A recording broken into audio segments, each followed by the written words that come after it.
Ayant été au cœur de plusieurs enquêtes qui ont secoué la République démocratique du Congo, le directeur général de Bosolo TV, journaliste d'investigation Israël Mutombo, s'était décidé en avril 2023 de palper du doigt le mode de vie ainsi que la situation générale de peuples autochtones appelés pygmées, victimes de discrimination et autres traitements inhumains en République démocratique du Congo. C'est dans cette optique qu'Israël Mutombo a eu à mobiliser des moyens et une équipe de journalistes pour effectuer cette mission qui avait permis de mettre en exergue la précarité qui traverse le peuple autochtone qui autrefois vivait dans la forêt, mais grâce à l'évangile de Jésus-Christ leur apporté par le pasteur Manzé du message de temps de la fin, que ces Congolais ont retrouvé une lueur d'espoir, acceptant donc de quitter la forêt afin de trouver refuge à Yeimbo dans le groupement de Yakata, dans la province forestière de la Mongala, qui a Lissala comme chef-lieu issu du démembrement de la Grande Équateur.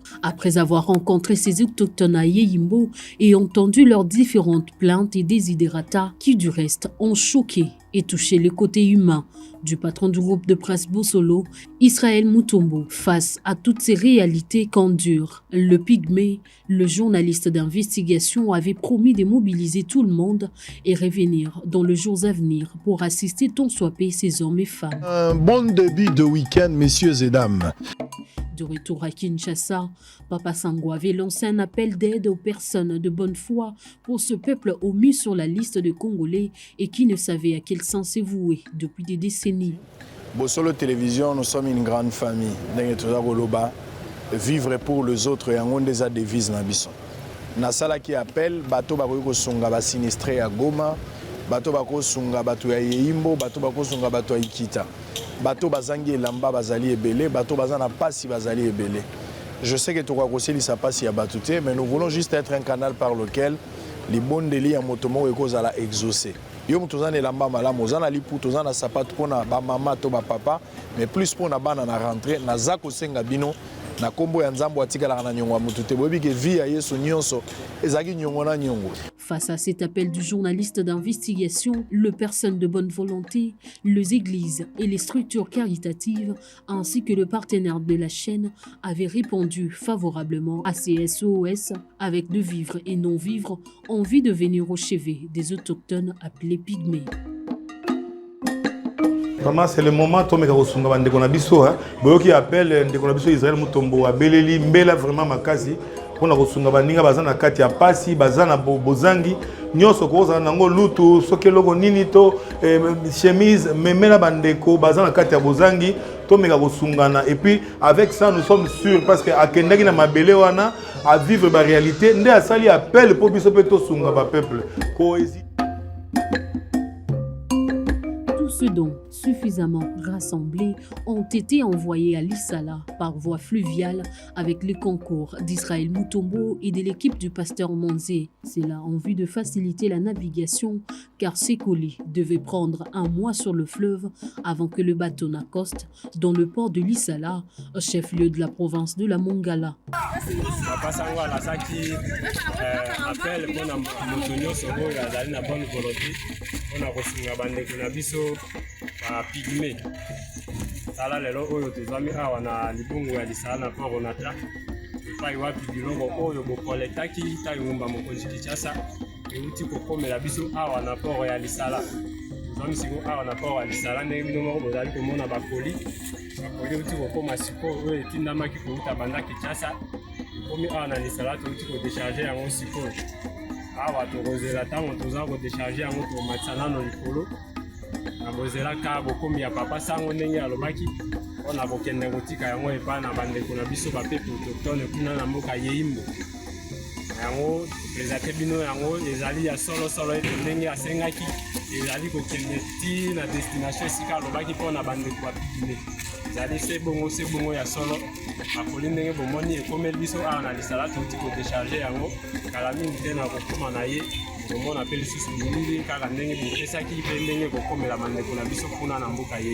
Après plusieurs reports dû à un calendrier chargé, Israël Mutombo dit Papa Sango décide enfin de revenir dans cette partie de la République pour accomplir sa mission. Pour y arriver, Il faut d'abord se déplacer par avion pour la ville de Lissala et par voie fluviale pour atteindre le groupement des Yakata et ensuite prendre la route Mena et Yimbo. C'est le vendredi 15 novembre 2024, soit une année après qu'Israël Mutombo et toute sa suite arrivent dans la ville de Lissala, chef-lieu de la province de la Mongala.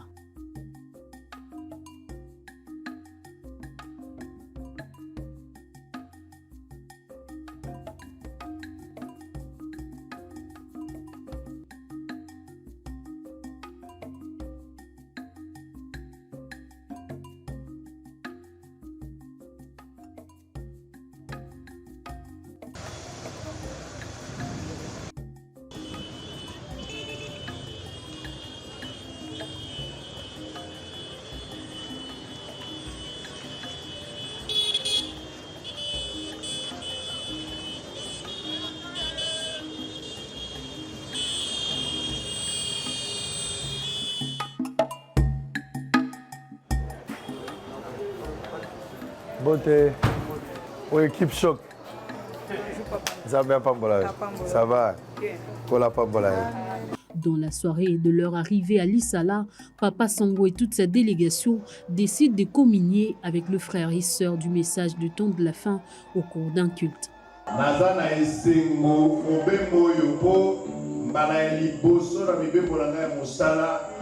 Cette fois-ci, moi, si nanga lobi pour la boliko ya Lissala et kwa kotikala.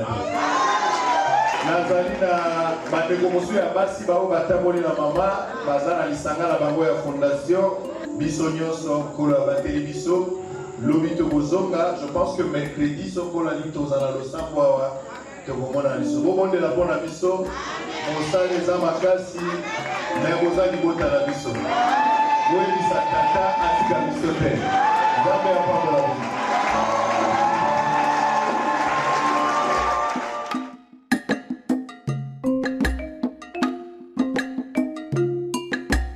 Le lendemain, soit le samedi 16 novembre, l'équipe de Bosolo TV, accompagnée de membres de l'église du message de temps de la fin, ainsi que ceux de la fondation Liam Vivre pour les autres, que dirige Madame Laetitia Chibasu Mutombo, s'apprête de quitter Lissala afin de se rendre à Yeyimbo pour y arriver. Il a fallu louer le canot rapide alors que ces derniers ne peuvent contenir que 12 personnes avec une équipe de plus de 100 personnes. Que faire? Pour pallier à cette question, il fallait donc dépêcher un premier convoi à Yakata dans le hors-bord avec à son bord 300 litres de carburant, 30 motos, des instruments musicaux et les colis destinés aux autochtones et plus de 60 personnes.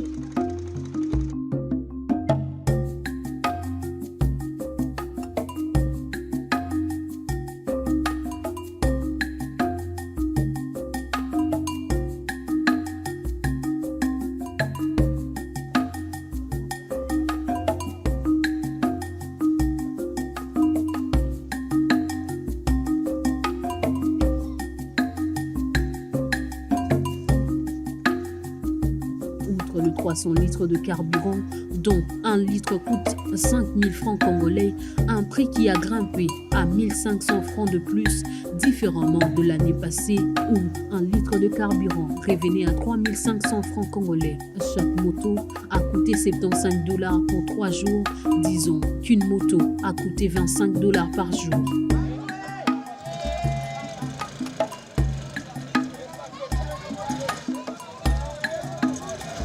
Près, le premier convoi quitte à 11h, air locale pour Yakata.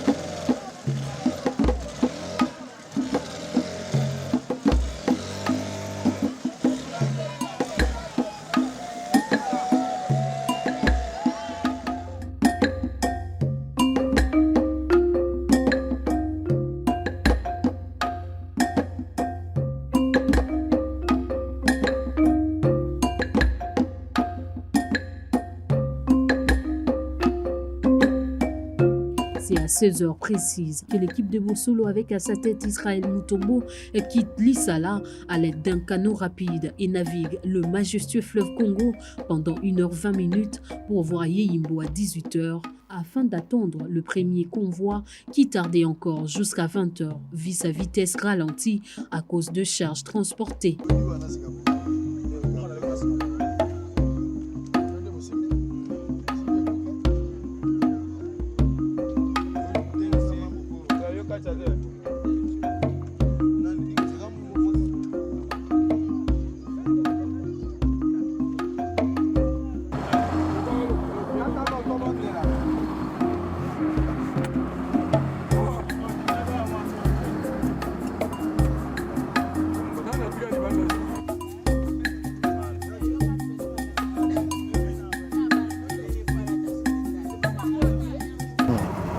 Baki na inolo la pe mokili ezalisami te ete biso tokokatisa lelo ke mobembo na biso ezala beni okeki no bozonga influence nyonso satanique tolongoli yango na nzela na biso nyonso eresu po toabandone nyonso pa maboko na yo na kombo na Yesu Kristo bondeli bongo amen.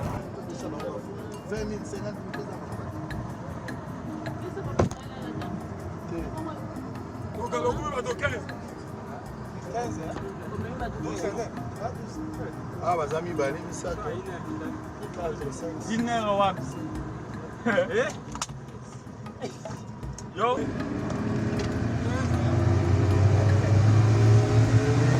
Tozongi likolo ya fleuve ndenge tolakaki na bayimboka nyonso tokozonga na Yeyimbo epai ya bandeko na biso ba premier citoyen tokende kosolola na bango tokende koyoka bango tokoka kokabola esengo na bango koleka mingi tomemela bango biloko oyo bino bakongole bandeko na bango bopesi. Pour la petite histoire nayaki ya mbula elekaki nayaki kosolola na bandeko na biso ba autochtone ba premier citoyen tosolola na bango nasepelaki na lolenge bango bayembaki ngai toyembaki na bango tolalaki mpe esika moko na bango na oyo wana nasengaki na bino bandeko na biso bakongole oyo boza na Dallas, boza na France, boza na Allemagne, boza na Belgique, boza na Afrique du Sud, boza partout bokoka kopesa quelque chose okwa bilamba to basapato to biloko nyonso bokoki nango po tokoka komema yango tomemela bandeko bazali awa bopesaki biloko ebele tozalaki na problème ya transport nzambe na ngolu na asalisi biso tokamataki biloko wana natiaki yango na nzela ya mai biloko wana etambolaki eso ekomi ça fait 4 à 5 mois depuis ekomaki bale koluka ngonga kokangisa misolo mpona kosala mobembo ya koyeba place tozokende ezosenga mbongo ebele mais mpona bolingo ezanga mbongo talo ya bolingo ya kosomba eza te eza bolingo ezangi mbongo esengeli toya effectivement tokomi awa toza kotambola nzela touti kolongwa tozali 17h10 toza likolo ya mai tolongwa retard mais tokokoma na ngoli na nzambe tokatisa mpo tokende yakata so tokomi na yakata a partir ya yakata nde tokozwa nzela mbala moko mpo totambola tokende na Yeyimbo epa bandeko na biso bobondela mpo na biso toza likolo ya mai nzambe asunga mobembo eleka bien tokosala mikolo mibale contrairement na ndenge ezalaki mokolo oyo ya nsima ntango toyakaki tulo tokosala mikolo mibale tovanda bandeko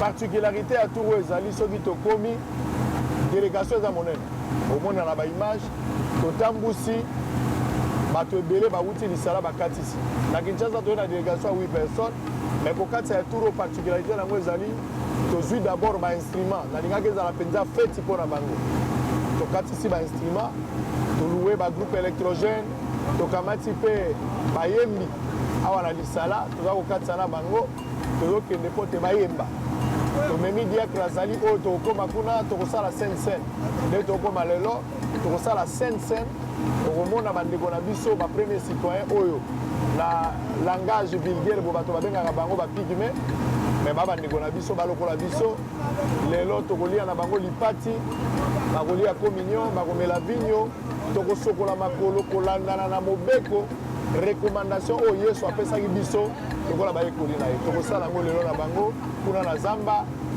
tokosala mpe feti ya biloko ya kolia mpo tosombi masanga ebele ya sukali tosombi mpe biloko ya kolia tokolamba tozala bandeko basi baoyo baza mpona molambi ekozala mpenza feti monene mpona bango tokoprojete baimage ya bisika na bisika mpo te bamona mosala tosalaka libanda na ndenge mpe toyaki epa na bango tozwi baécran projecteur toye nango nyonso wana mpona korendre baséjour na biso epa na bango ezala séjour moko ya malamu bango mpe basepela tokolakisa bango mpe pasteur baruti ayaka koto parce que awa ndenge toali awa moto atei bango mpenza eza pasteur manze ye nde azali mokengeli monene kwa mpaka mpo na bango baza na pasteur na bango me oyo aza mpaka mpenza ya pasteur manze mpo ye moto afongoli losambo wana alors pasteur manze azwi libako kozala na biso na mobembo oyo te nzambe apesi nzela te donc tokotalisa mwa baimage obosa teke pasteur bauti ayaka mpe koteya awa na kobengama ya pasteur manze pasteur bauti nzambe esi abengi ye azongi deja na ndako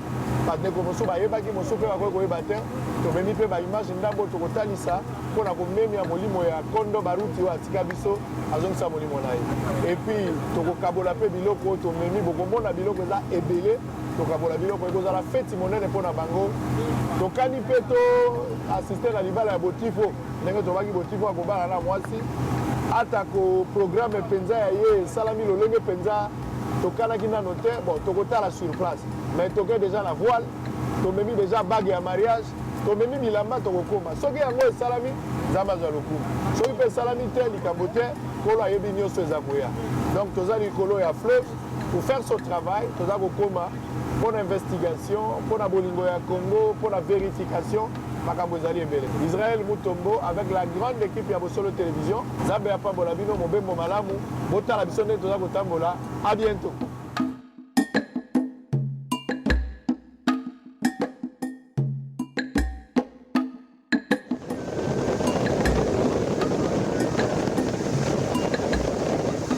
À 20h précises, l'équipe arrive dans le groupement de Yakata et décharge tous les colis et autres matériels pour prendre ensemble la route de Yehimbo à l'aide de motos louées à Lissala.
Ameleke bangi.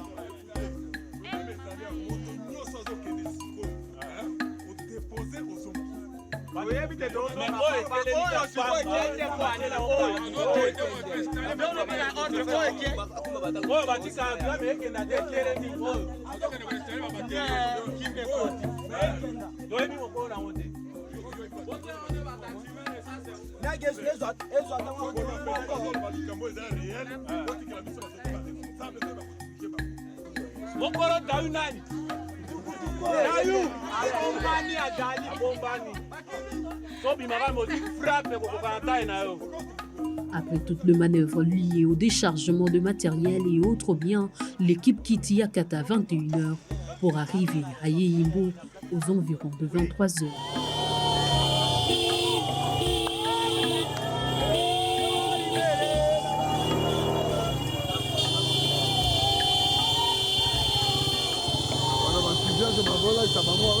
Ici, c'est une joie totale. qui caractérisent leur présence. Papa Sango et toute sa suite ont été accueillis avec prompt. Tous, rameaux à la main, le pygmée des Yéimbo et des villages voisins venus à la rencontre d'Israël Mutombo ont fait résonner cris et chants d'allégresse.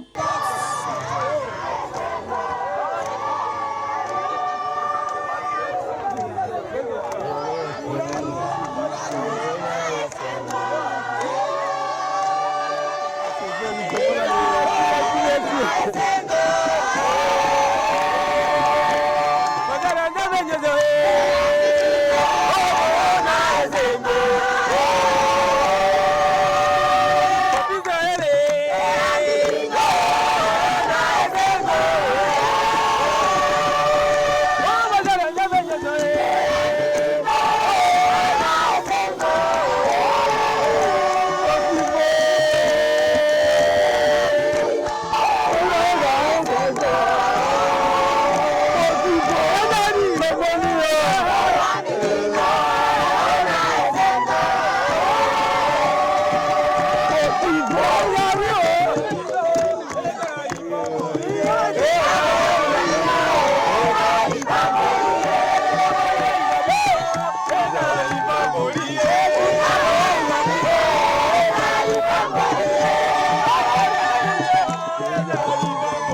nalakaki bino na koya boye te ntango nayaki mbala liboso banani bazalaki awa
apambola bino bolimbisa biso toyei na butu bisingai bozeli biso mikolo ebele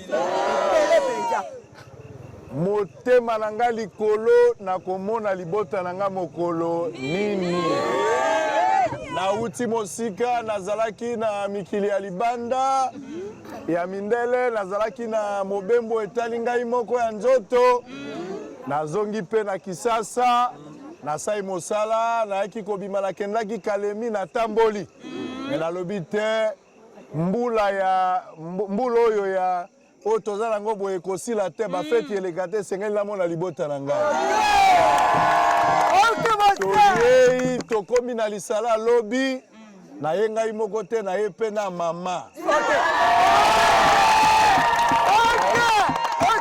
nalobaki nakoya na mwasi na ngai toye na mama nyonso bokomona mama lobi lobi na losambo nakotalisa bino mama nalobaki na bino nakei kosenga bato bapesa biloko mpo na bato nyonso ba premier citoyen du monde nazali kolaka bino bapesi biloko ebele eleki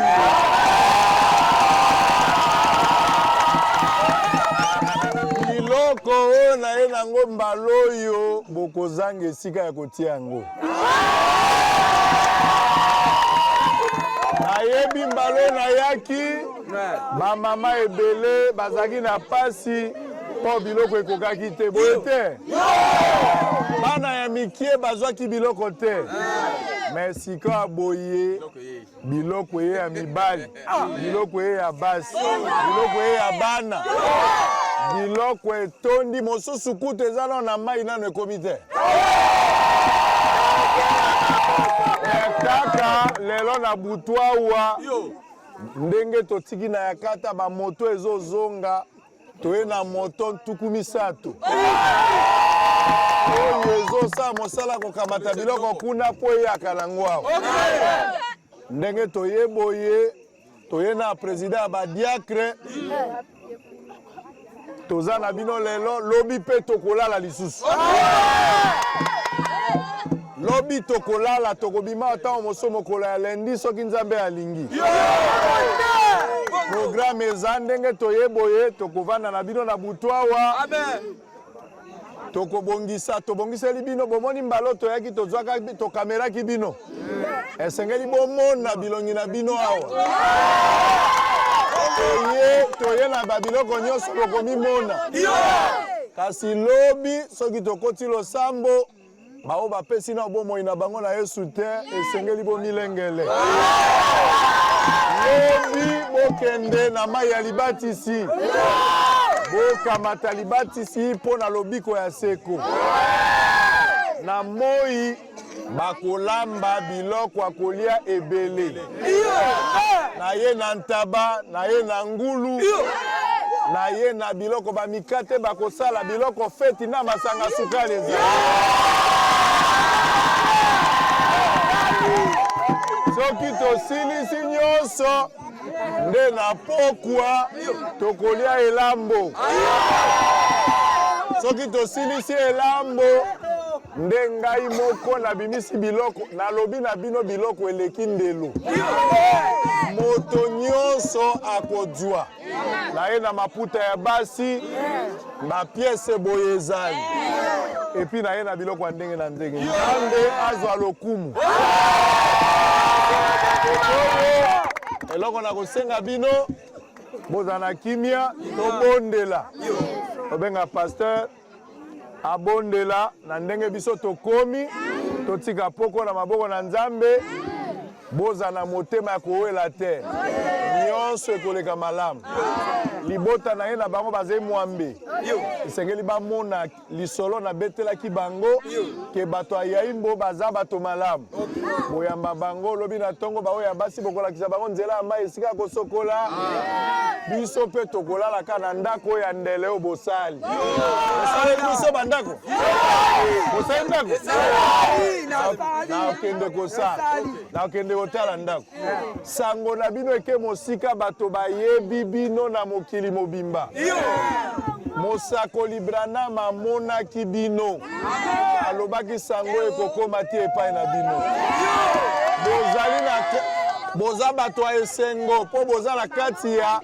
elaka oyo mosakoli asakolaki boza bato pamba te boza bana nzambe tata na biso ya likolo biso na bino toza tata be moko nalobaki na bino tokobana na bino na lola ntango Yesu akoya soki nzambe abateli biso na nzoto te azwi mokolo akozongisa moko na moko tokovanda esika moko mpona lobiko ya libela na libela bozala bato ya esengo ata ozangi nyonso na mokili me kozanga lola te olandi litomba nini eza na moto azwa nyonso soki molimo na ye bungi tina moko eza te bovanda kimia paster azobondela soki paster asisi kobondela kasi tokopema mpo baluka koinstale bato epuis toye mpe na président ya badiakre aza wapi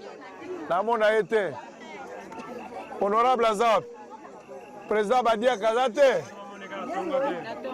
ntango likambo te tobondela nanu tobondela paster azobondela biso nyonso toyoka nalenge ye nalengi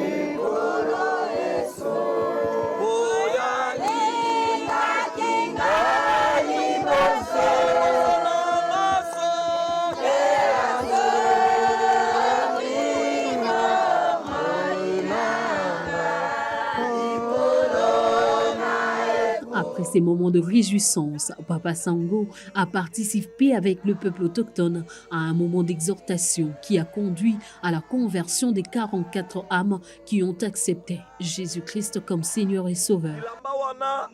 Basapato biloko memeli bino bokolata pe ekosila meloko moko oyo bokota na loyenge te ezali nde bondima Yesu Kristo puisque soki ondimi Yesu Kristo mokolo wana okosepela na Yesu elongo tokoyemba tokolia tokosolola me yoso okomi mpo na bateme okokima toboyi bato ya bongo banani baza na posaki bakobatisa to ata pengwa me azongela batombolaka misapi tomona bino bamoni babali kobanga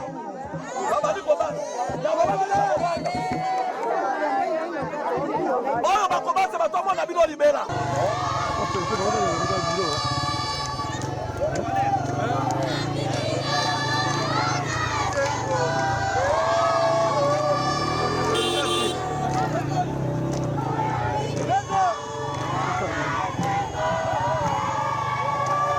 Après ces instants, plusieurs femmes venues de l'Issala pour aider l'équipe sont pressées pour prendre des dispositions afin d'apprêter les repas pour tout le monde.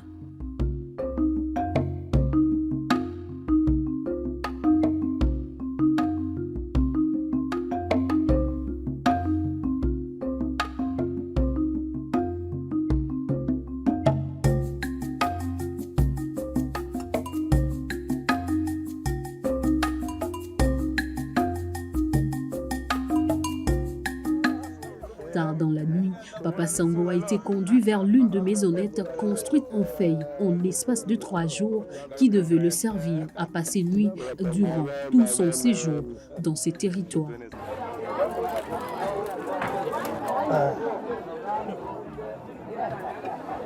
Et oui, Balandi Abosolo Télévision, encore une fois, merci. Tokomi na Yeyimbo. Et pas le premier peuple à Liboso à Mokili, to benga ba peuple autochtone. To komi na Yeyimbo pour la deuxième fois Nzambe azwa lokumu. Ba milengeli po ba yebaki kenaza ko ya lelo. Ba zelinga tango molai, bomoni mandala la likolo ya nzela nyonso ndenge totamboli. Po ezali bandako basaleli biso. Donc na kolala awa bandeko ba milengeli batongi ndako oyo kotonga. Batongi yango na kasa. Donc mboule ko betate atambula pe beti ekokota te batongi yango bien basaleli nga pe place oyo donc na kolala wa penza malamu ndenge naza bonalali na ngai titongo bolingo ya bandeko nde basali yango bolingo ya bandeko donc bolingo ya bandeko eza tellement malamu toza 23h nde na oloba na bino bo toza 23h touti okoma na Yeyimbo 23h mais bandeko basaleli ngai nakolala pona bolingo ya bandeko na ngai nakolala na ba condition oyo pona ngai eza normal ko baza bato lokola ngai balingi nga mingi nga pe na lingi bango bandeko na biso ba pygmée ba autochtone balingi ngai awa na Yeyimbo na forêt équatoriale basaleli nga ndako boye batalisi bolingo na bango ngai pe na lingi bango mingi Nzambe apambola bino soko lingi bato bolingo ezaka aveugle qui paraît sikate fallait kotika Kinshasa kotika luxe ya ndako kotika luxe ya ba voyage ya ba avion mosusu mais koya na lisala ko katisa ebale kolongola na koya et cette fois-ci spécialement na yena mama Sango donc moi si na ngai na yena na mobembo mbeto tokola na mama Sango kino tongo tokola lelao na yenga iboko tena na mama Sango bandeko pe abosolo bango pe bazala bandako abo batongeli biso Nzambe ya pambola bandeko na biso ba autochtone oya Yeyimbo awa na geste makaso basali batalisi bolingo Nzambe alola tikalaka na nyonga bato te apambola bango. Que Dieu vous bénisse, soutenez-nous dans la prière, nous allons continuer à travailler pour le Seigneur. Que Dieu vous bénisse.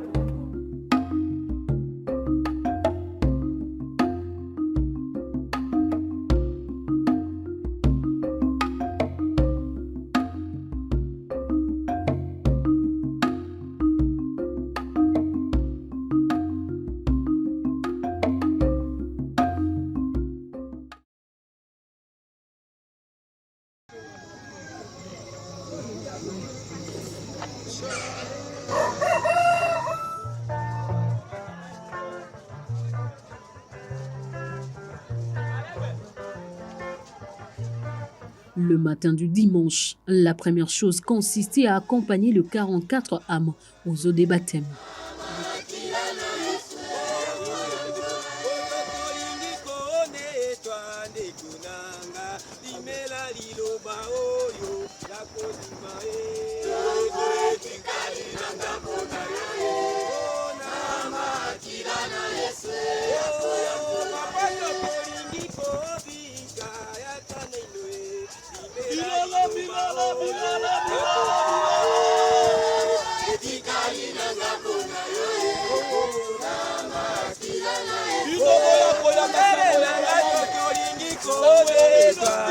na ndako ekolo ya motomoko ngolu ya ngolo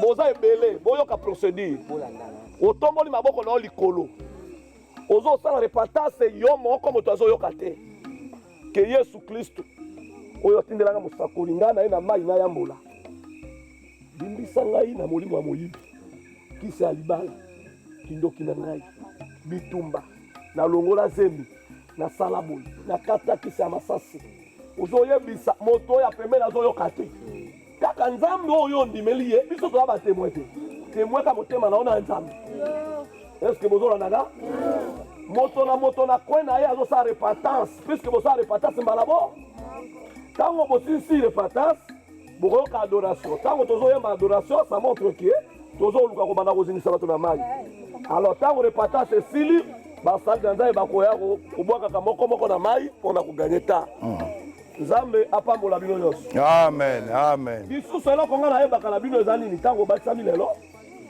mbala mosusu tokoya bopengwi mpo bozongisa lisusu mai non ndenge tobatize bino awa tokozongela kobatisa bino lisusu te mpo bozwi deja jésus etikali ndeke bomoi ya changement mbongwana botikalaka mpe losambo te bokendeke losambo te bino bokendeke losambo soki kaka bato bayei boyei soki biso tokei bokoti losambo te eza molimo mabe alors il faut kosambelaka ntongo lokola pokwa avant kolala libondeli kolamuka libondeli liboso kolia biloko libondeli eske bolandi ngai likambo ya kisi na yaimbo tozolinga koboya yango kisi eza eloko mabe makambo tolobeza important bosalela bokoko ya kisi ya nyama ti ndako wana ya hôpital etongama te me na nzela na sango malamu ya mosakoli nde lipamboli eyei hôpital eyei ekole eyei biloko ezoya samonteke kisi ya kala eza inspire eza na ntina te moto azongela kisi wana te oyo akozongela kisi akobela liboma nsima na biso natondisami na esengo na ngolu na nzambe tomoni ntongo ya lelo ndenge paster auti oloba awa oyo tolingi tosala sika ezali kokokisa liloba nde yango wana yesu nde alobaki moto andimi ngai mpe azwi libatisi na kombo na ngai moto wana akozwa lobiko mpo masumu na ye ekolimbisama lobiko ekoti epa na bino pamba te sango malamu eteyami epa na bino nga naza journaliste naye kosala mosala ndenge nayakaka mbala ya liboso kasi na nsima ya mosala na ngai ya molobeli ya peuple to molobeli ya bato sango malamu ekoti epa na bino esengeli bondima bomipesa epai na yesu nde ntina wana yesu alobi baoyo bandimeli ngai bomoi na bango ya nzoto ata babungisi oyo alola bakozwa mpo na libela yo esengeli obungisa ya nzoto olanda yesu azali nzela azali lobiko azali pole mpe bomoi kaka yesu moto mosusu aza te botalela kaka yesu na butu na moi mikakatano moninga malamu ya kovanda na ye oyo atikaka baoyo ya ye te ata na ntango na pasi obe yesu bopesa bomoi na bino po te mokolo moko ata nzoto oyo ekufi mpo ekozonga na lilita me bobika libela na libela bolandi ndenge nalobi nayeli bino bilamba ekosila nsima mikolo awa ata bolati yango mbula moko ekosila basapato biloko tokolia lelo nyonso eza biloko ezolesa nzoto kasi nsima nango eza na bomoi ya monene ya libela oyo esengeli bino bozanga te yango sango wana eyeli bino bondima yango boza bato bokoti na kati ya lisakoli ya mosakoli Branham mpo nzambe atalisaki ye yango frère Branham alobaki lokola mosakoli alobi sango na yeli bino yambo ete konetwama esalama ekokoma epai ya bachwa toloba bongo na lingala ya pete ekokoma mpe epai ya bachwa sango wana nzambe asalisi na nzela basali na ye pasteur Manze na bato ekomi epai na bino lelo oyo bino boyebi sango ya William Branham mpo nzambe amonisaki yango na kati ya lisakoli bozanga libaku malamu epesami epai na bino te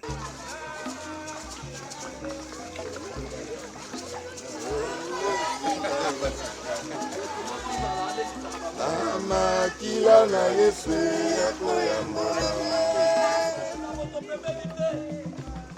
Senga Nzambe bolimbisi. Loba Nzambe nasali yo mabe. Bobo inasalaki. Esepelisi bokalo na yo te. Banda koyebisa Nzambe bobo ino ya mabe. Bobo ina yo. Ntango ozoyambola molimo na Nzambe azokitela yo. Molimo mosantu akitaki na Pentecote. Le Saint-Esprit oyo akitaki na Arizona. Le Saint-Esprit oyo akitaki na Californie. Le Saint-Esprit oyo akitaki na Yarusa. Le Saint-Esprit oyo akitaki na Pentecote. Ngai nalobi bino bolaninga na nsima. Yesu biso toye epai na yo. Biso tobongi te na bomoi na biso ya kala. Tosepeli kokita mai na libatisa. Pona kolimbisama na masumu na biso.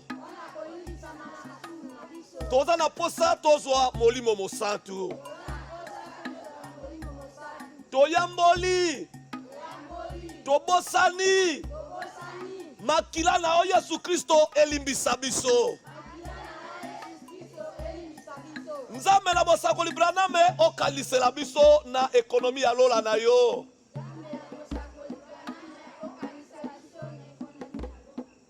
Molimo mosantu abika libela na bomoi na biso. Tokangolama na milimo pe na nzoto. Sango malamu toyambi ekangola nzoto na biso pe milimo na biso. Na kombo na kolo Yesu Kristo, amen.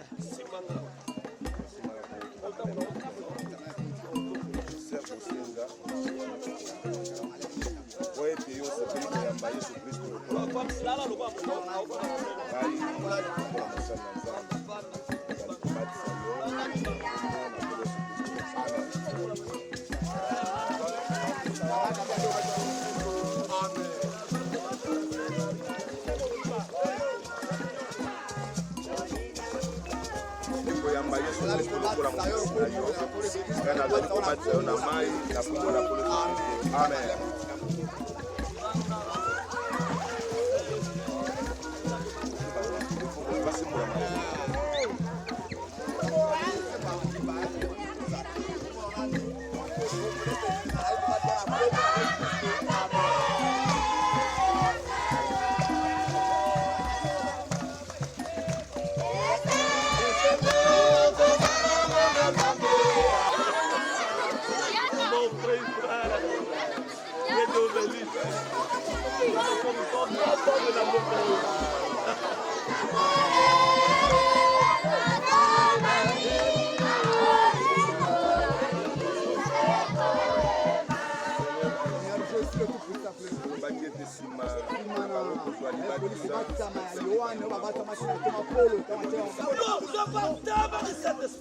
Au nom de Jésus. Le baptême de cet esprit descend, l'onction, le paix, le colon de paix, la vie éternelle. Tozali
culte d'action de grâce a été conduit par le diacre André Emballé sous une onction particulière. Tout au long de la journée, la joie et la convivialité étaient au rendez-vous pour chaque personne d'après la tâche qui lui revenait à jouer.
Salué.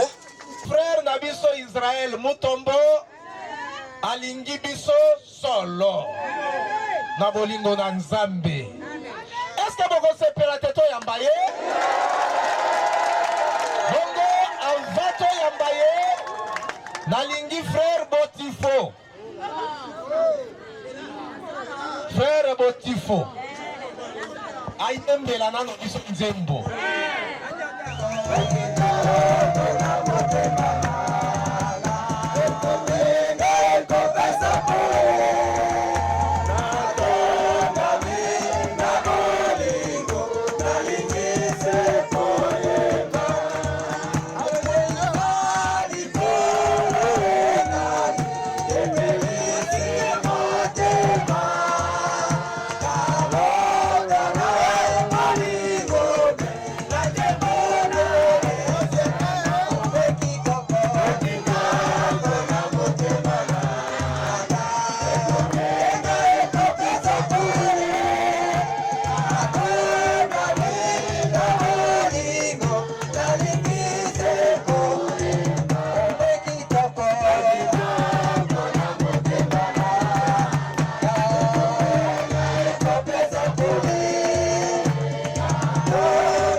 Est-ce que vous savez qu'on y a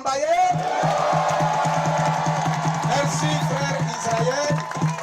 Bandeko va se faire qu'on y a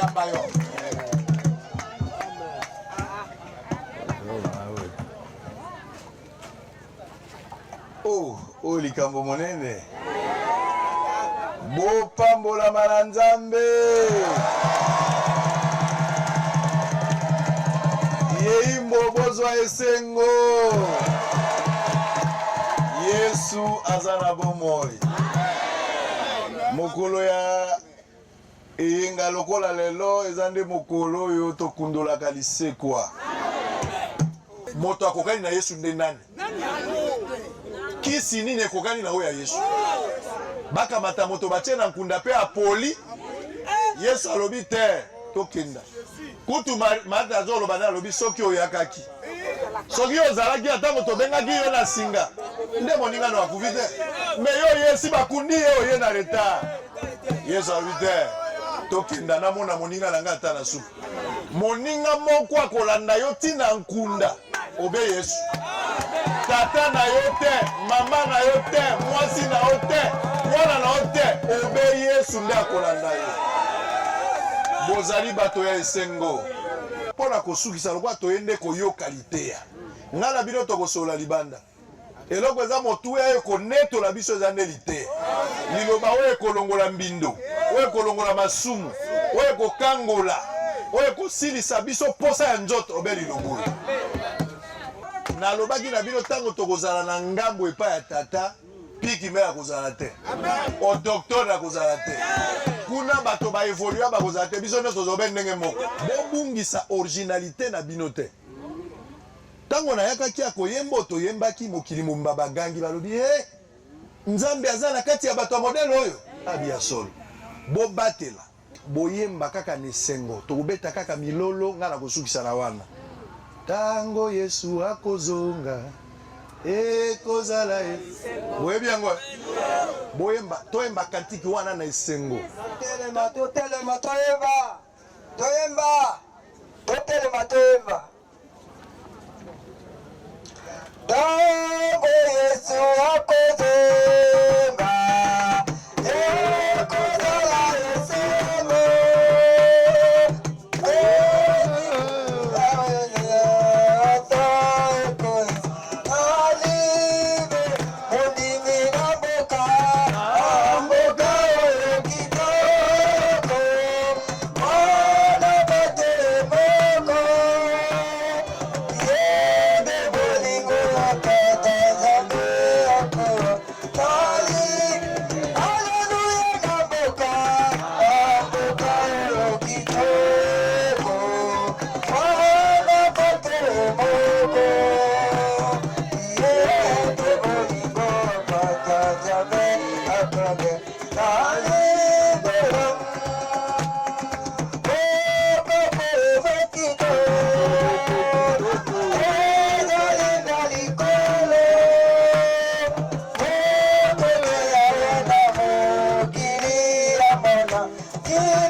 Début de la soirée, tout le public présent ici a pu suivre avec attention soutenue la projection de quelques numéros des émissions Bossolona Politique, deux enquêtes menées et voir le funérail du feu Baruti Kasongo, pasteur de l'église Baruti Tabernacle à Kinshasa. Reportage au temps où Bisoto Yakaki en Malaliboso. Malaliboso na kota na yaimbo. Tango na yaka ndenge boyambaka ngai ndenge toyembaka.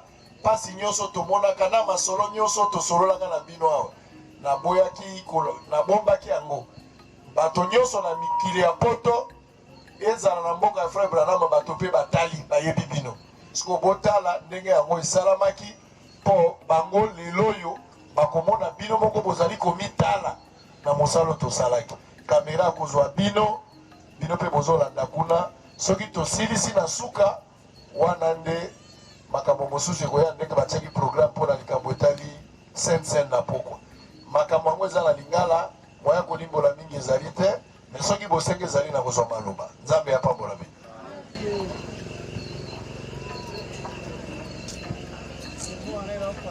Après avoir mené plusieurs investigations,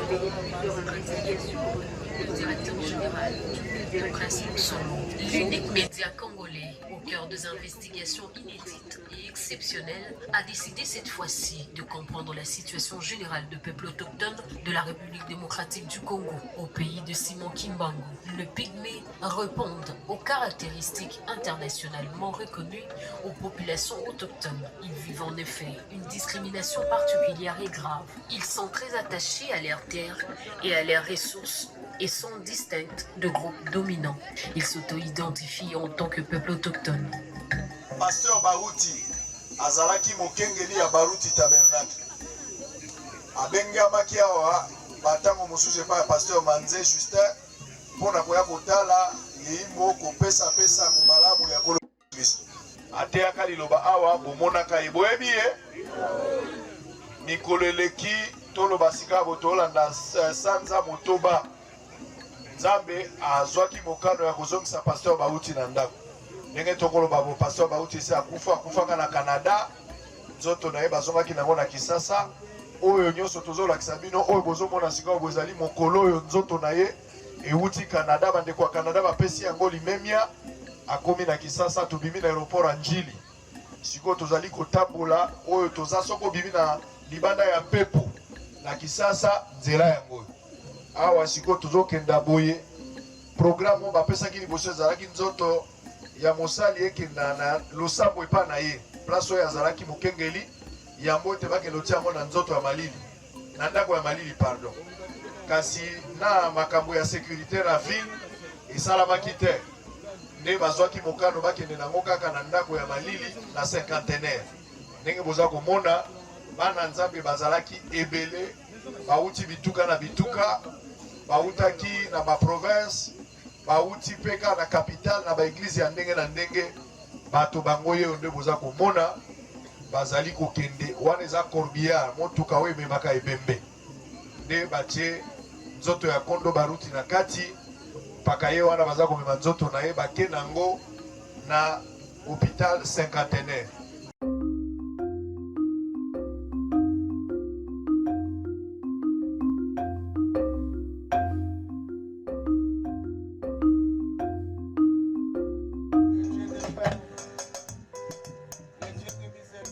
Nzambe na kimia, Nzambe na mawa, Nzambe na boboto.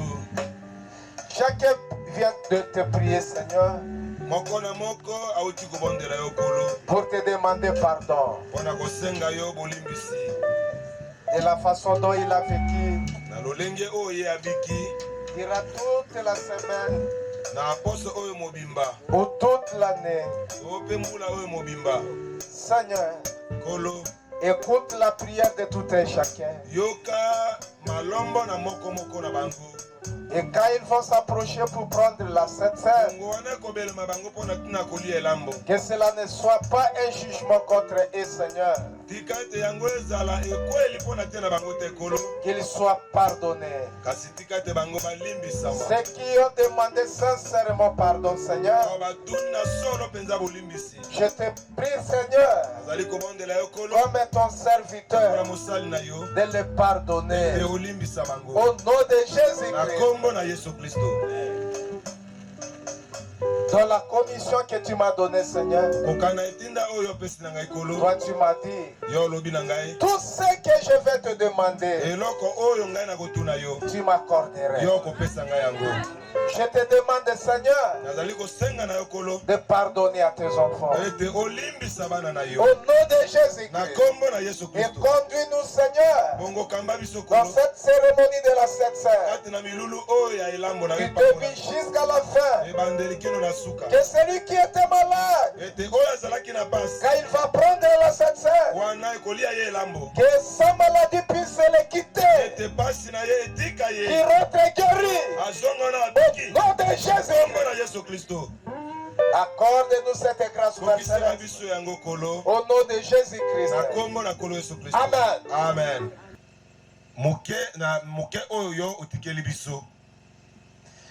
L'une, c'était le baptême. L'autre, la communion. Et la suivante, le lavage de pieds. Pe oyo mususu elandi to pe asuka ezalinde kosukola makolo. D'abord, il faut que tu sois baptisé pour prendre la Sainte Seine. Likambo na liboso esengisami na yo ete obatisama liboso ete olia elambo. Si tu es baptisé, soki obatisami, alors tu dois prendre la Sainte Seine. Na boye ozana makoki ya kolia elambo. Et après, bongo na sima, nous allons nous laver le pied les uns les autres. Tokosukola makaka na biso moko epa na mosusu. Mais je ne vois pas de l'eau. Kasi et quoi? Et le vin représente le sang du Seigneur. Bongo vinyo ezali kotalisa makila na kolo. Avant de le prendre, liboso ete okamata yango, chacun doit s'examiner lui-même. Moko na moko esengeli ami meka iye penza. Pour ne pas saturer de malédiction sur lui-même. Po ete omibenda bilakeli mabe likolo na yo moko te.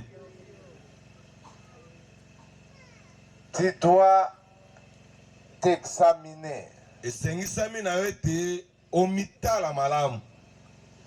Réveillez les gens qui dorment là parce que nous voulons entrer dans la Sainte Seine. Ils doivent écouter ce que nous parlons. Ola musabandeko bazali kolala kuna po toliko kota na milulu ya elambo. Esenge na balanda oyo tozali koloba. Ils sont venus pour la Sainte Seine. Baye po na elambo. Ils ne sont pas venus pour dormir. Baye po na kolala te. Ils doivent écouter ce que nous parlons.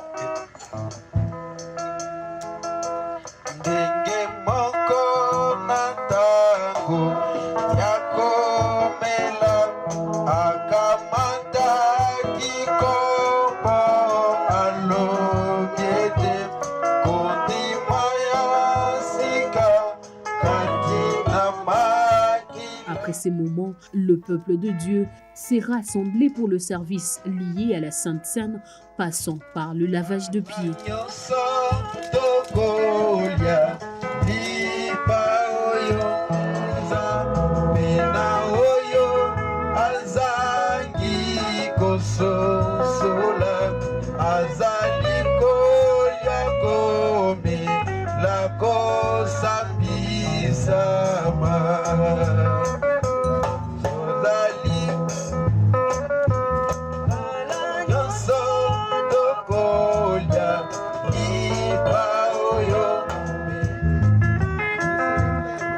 J'ai appelé d'abord le serviteur de Dieu. D'abord prendre le pain et ensuite le vin. Basi na batei, basi na administrateur, bango bakoke koya, wana koya kozwa sekse. Mena likino tongela lisusu, moto oyo akozwa elambo, ezali moto oyo abatisami, oyo afili batisa, bakombo na nkolo Yesu Kristo. Yende wana abiangami mpona kozwa elambo oyo atali bomona ye mpe abimiki.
La soirée s'est clôturée par une ambiance festive, agrémentée par le musicien de ce coin du pays.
La matinée du lundi a été consacrée au partage de tout le don récolté par Papa Sango avant de répartir pour l'Issala. Réunis comme un seul homme, en présence du chef de localité, de pasteurs, de chefs de village, ces autochtones ont suivi attentivement le mot de réconfort prononcé par la présidente de la fondation Liam Vivre pour les autres, Laetitia Chibasu Mutombo, accompagnée de ses collaboratrices.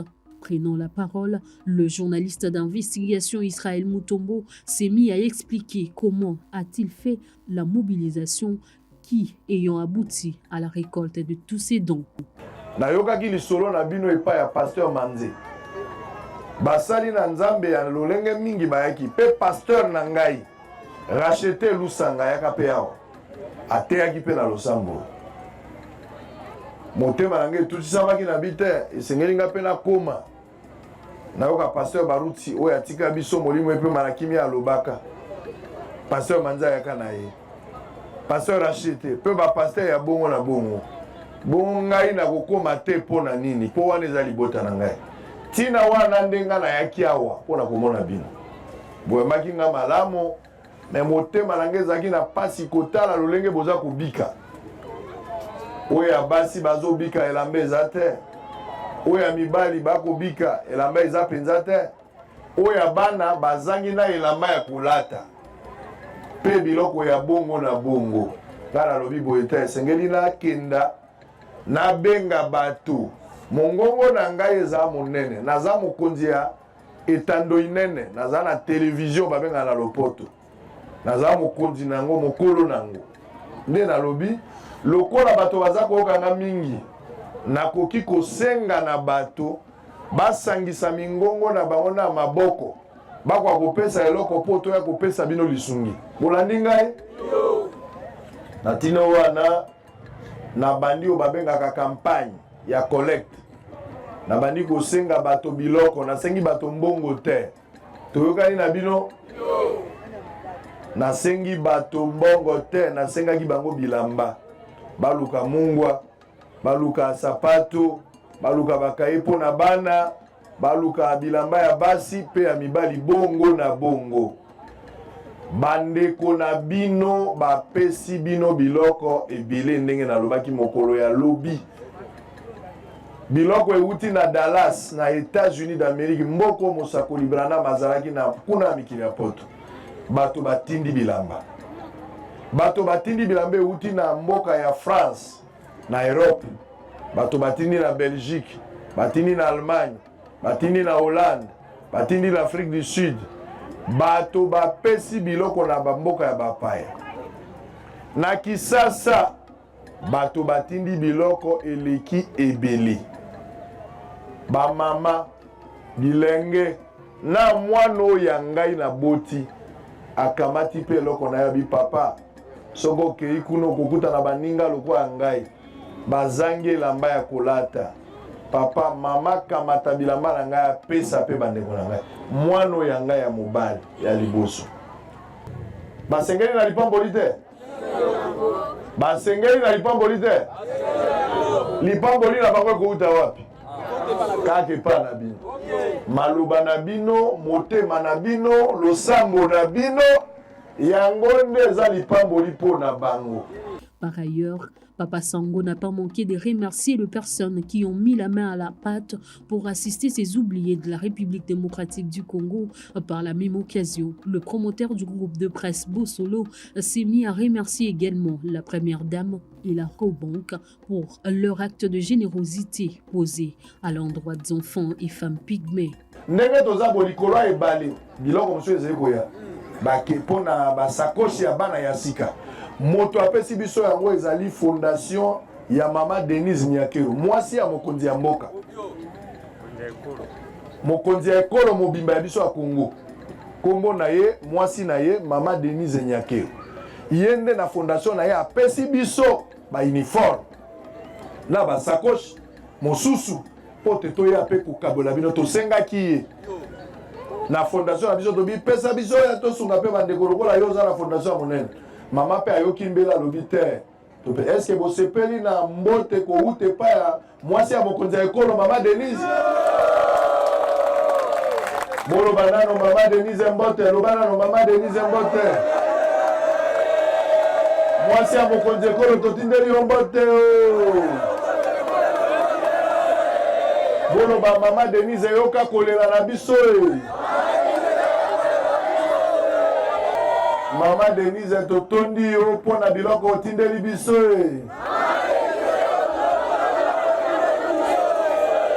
tokozela yo mokolo mosusu ya kotala biso boloba Mama Denise aya ape kotala bino awa boye te mama yei mbori bokosepela mpe komona mwasi ya mokonzi awa mokonzi ya ekolo mobimba ya biso kuku akanisaki bino atindeli bino ba uniforme o nalobi mosusu eza likolo ya mai aya ye na tata na président na biso okay bolingi mpe mokonzi ya mboka yawa bolingi mpe bomona Faci Beton okay biso tokoloba kaka bandeko na ngai boye mpona kosukisa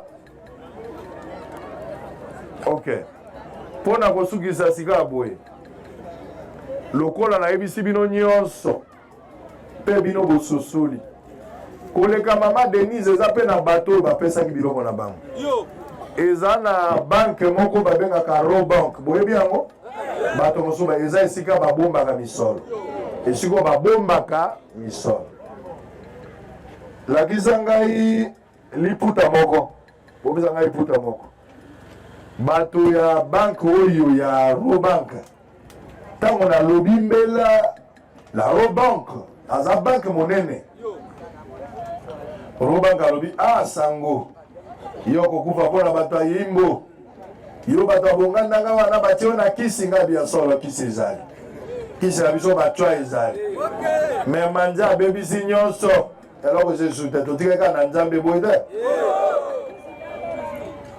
oyo manja apesi biso eza motuya koleka biso batwa tozali nango na nzamba boye te nde liputa oyo boye bato ya Robank banke wana eza na Kisasa bayoki mbela na ngai bayeli ngai maputa bolandi bobetela Robank maboko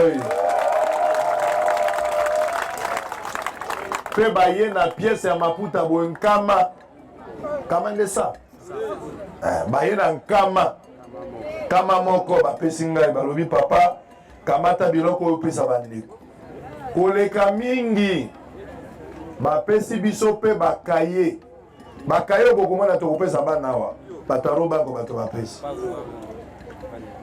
apart oyo wana kamata bapesi bino mpe basakoshi mpe ezali mpo na bana bolandi Robank topesi ye merci mingi na ndenge akanisi bamama yeyimbo koleka wana Robank mpe apesi contribution na ye mpo na baban mais awa baban eza na likambo te mpo batiela bino deja baban tokoriente contribution na ye na makambo mosusu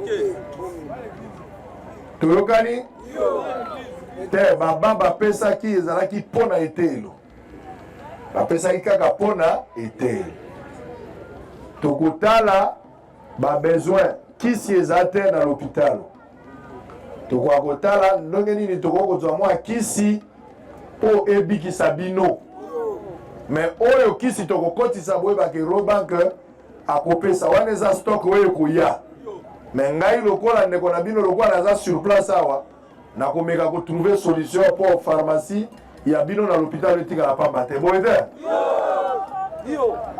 napesi merci na bato nyonso oyo bayaki na biloko na bango oyo bapesi ngai biloko mpo namemela bino yango ete bobondela biloko yango mpe tomona yango bomba bongo bazwaka ntamba batekake na kati ya saki kaka omona yango boye te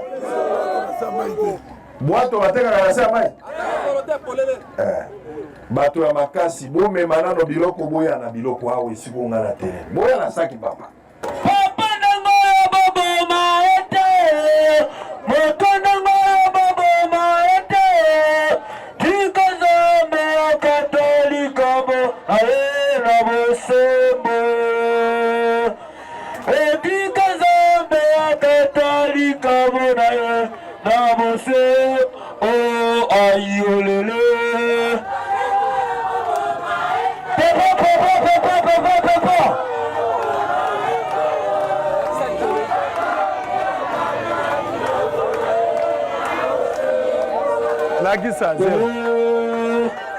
Merci. Nye. Ngala lingi basi mingi. Lokota ya. Ngala lingi obe basi. Basi baimba. Mibali botikana. Toyokana no basi et puis tokoyoka bino. Lipamboli ya bamame saka malamu. Kaka basi mobali koyemba te. Moto ndengo yo bobo maete.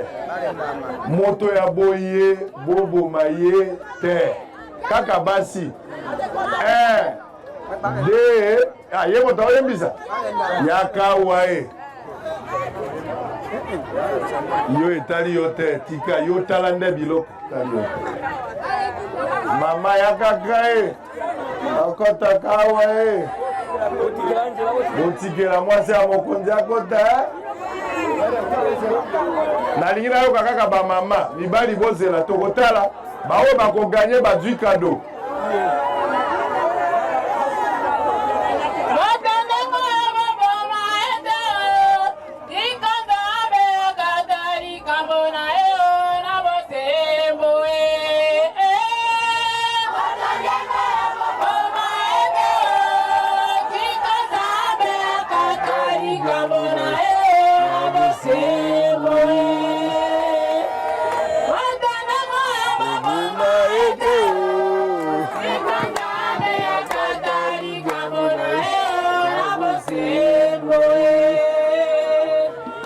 Ces moments de compassion, un moment de prière a été dit en faveur de cet homme au cœur compatissant, connu sous le nom de Papa Sango et de toutes les personnes qui ont contribué pour l'accomplissement de ces gestes d'amour. Basali na Nzambe oyo bateisa ngo malamu pe bakokisi esakweli ya Branham me bango oyo bazingi yo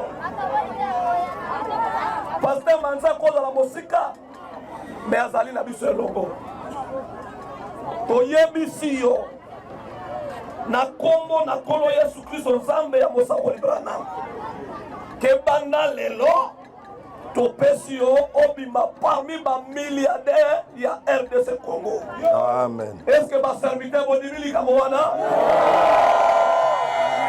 Biso tozali ba ambassadeur. Amen. Lo les a derrière maloba na biso. Amen. Bato ebele baza na mbongo bayebani me baza na ba effort oyo salite oyo ba valeur ya likomi ya esakweli ya William Branham ekoka na bandeko pe okende kotombola yango tolobi nzambe yango afungwela baporte. Au nom de Jésus-Christ. Nazali koapekre bapolitisien nyonso bamona ye te. Nazali koapekre balinge ya bashene nyonso batelevizio nyonso batelevizio nyonso komuka komela yango. Nazali kokanga koapekre bajournaliste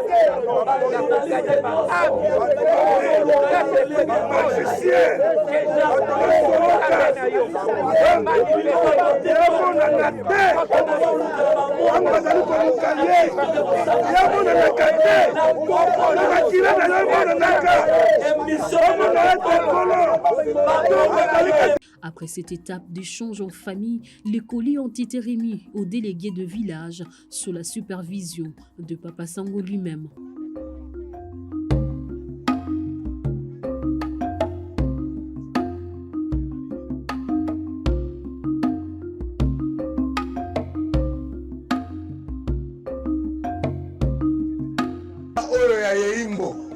Oya église topesi saki mobimba ya bilamba etondi ezali awa pasteur sako ezaka mpona bamama yo moto olokwa pasteur yembo eza centre bino ozwa kwa 3 saki olandi église bozozwa 3 saki mpo église nde eza eloko ya motu ya mpona biso oyo eza ya basi oyo eza ya mibali bachemise ya mibali benda kuna eza chemise mélange tia kuna benga siko batono bazo zwa saki mosusu ngo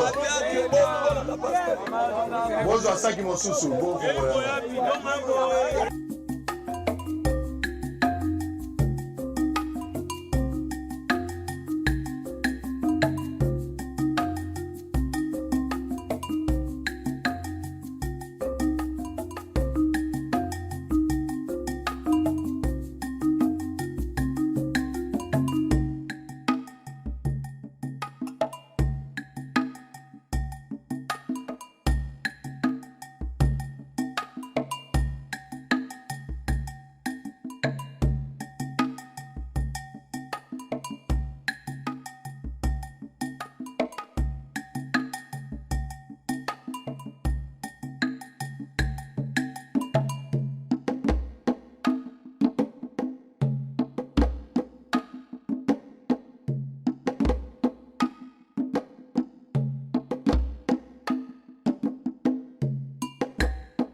Likambota mwana kombo na nani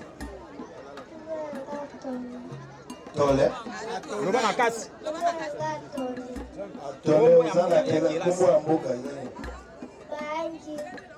banji uzana klasi nini uzana primaire oyo na pesi yo papa Israël na pesi yo sakoshi oyoki bandeko ya Robank bato batindelaki yo na pesi yo sakoshi oyoki osepeli okokendela ngo kelasi otanga malamu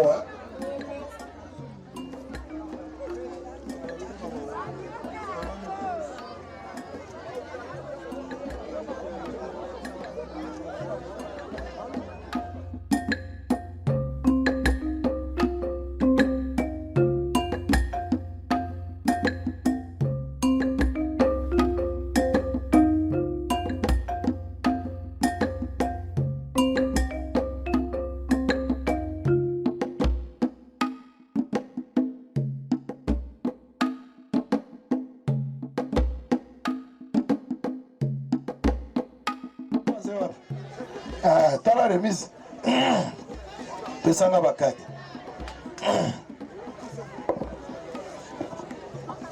zwa directeur zwa yo umela saka ne mangwa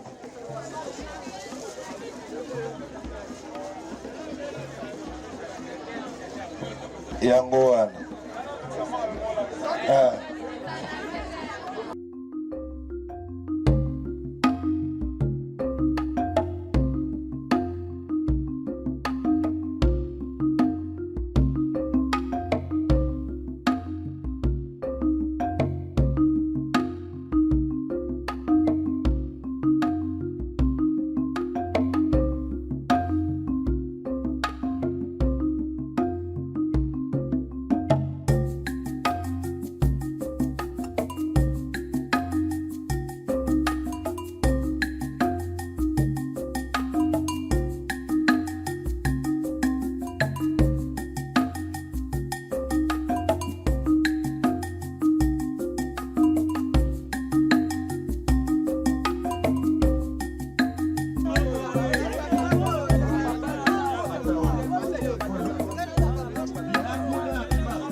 nzambe elongo moko na bima bimisa ye moto de Kristo bokendela kondu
Yasuka ayolele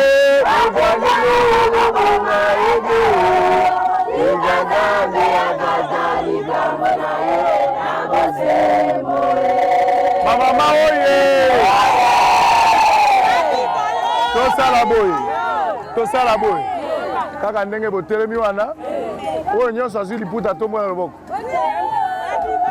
Avant son retour, Papa Sango s'est entretenu avec son frère Pygmée Botifo, à qui il avait promis un soutien financier pour son mariage. Mission accomplie, Papa Sango prend le chemin de retour en direction de Lissala afin de reprendre son vol pour Kinshasa, soit le mardi 19 novembre 2024.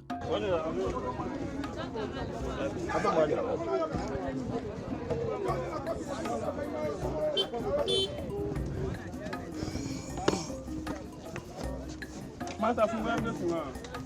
Boke mamuta kumi.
Le bien-être universel étant celui de vivre pour les autres, l'acte posé par le patron du groupe de presse Bosolo Israël Mutombo témoigne l'amour qu'il porte pour son prochain, comme les recommande le Saintes Écritures.